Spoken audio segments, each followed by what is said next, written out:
What makes a hero? Is it someone who runs into a burning house to save a family? Is it someone in the military, police, or fire department who risks their lives every day? Or is it someone who has no idea that what they do is so heroic?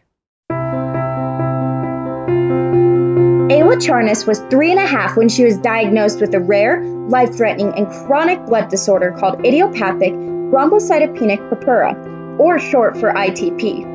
This is a blood disorder where her own body destroys her platelets. Platelets acting as tiny band-aids inside your body that stops bleeding, meaning the tiniest cut or nosebleed can become a trip to the hospital under severe conditions. Over a span of 14 years, she has been admitted for over hundreds of days in the hospital, had over thousands of days of treatments, made 3 trips to the pediatric intensive care unit, and almost died. Through it all, there are 2 doctors who have been instrumental in her care management, quality of life, and simply keeping her alive. Dr. Taizo Nakano, a pediatric hematologist, and Dr. Elena Shea, a pediatric immunologist, both working at Children's Hospital, Colorado. They may seem like everybody else, yet these heroes are special to their field and patients they handle. Real interest to do the training was to do oncology. You start studying blood and you see there's a world of blood disorders out there to tackle, a world of life-threatening things that need answers, just like cancer. And so I took on those.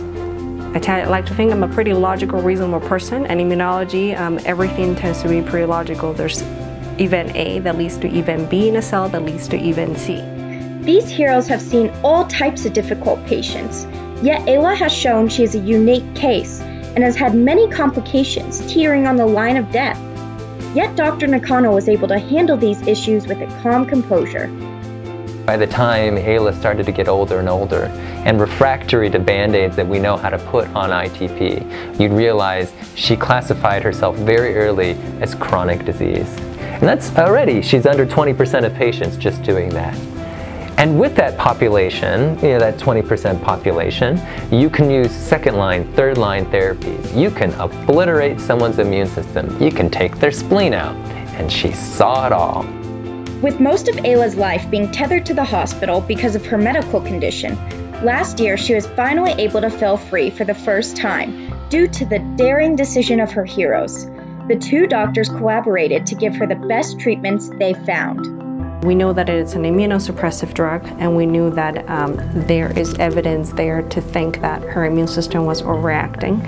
However, the other part about sirolimus that I offered is that we actually have studied this drug and know that while it immunosuppresses, it actually has ability to spare a particular set of T cells that are called regulatory T cells, which are the ones that, as their name indicates, they're there to actually suppress the malfunctioning T cells. This is a different angle that we took. We had been approaching immune suppression for so long. Stop the immune system from attacking. And the angle that ended up working was immune modulation. Even though they are always busy being heroes, both doctors are regular people like you and me. Road trips are our jam in our family, and we go on basically explore places off the beaten path with the tour guide, usually avoid the touristy places. I turn to music a lot. Music is a huge component of my day-to-day life. Out where they walk, out where they run, out where they play all day in the sun, wandering free. I wish I could be part of that world. Even though Ayla seems to have a secure hold on her medical condition, it is still far from the end of her journey with her 2 heroes. I hope that she's able to do everything and anything she ever wanted to do.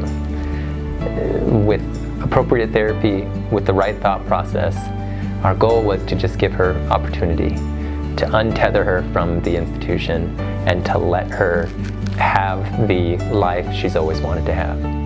What makes this story so interesting is that I am Ayla Charnas, and I have lived through so much with the help of these doctors.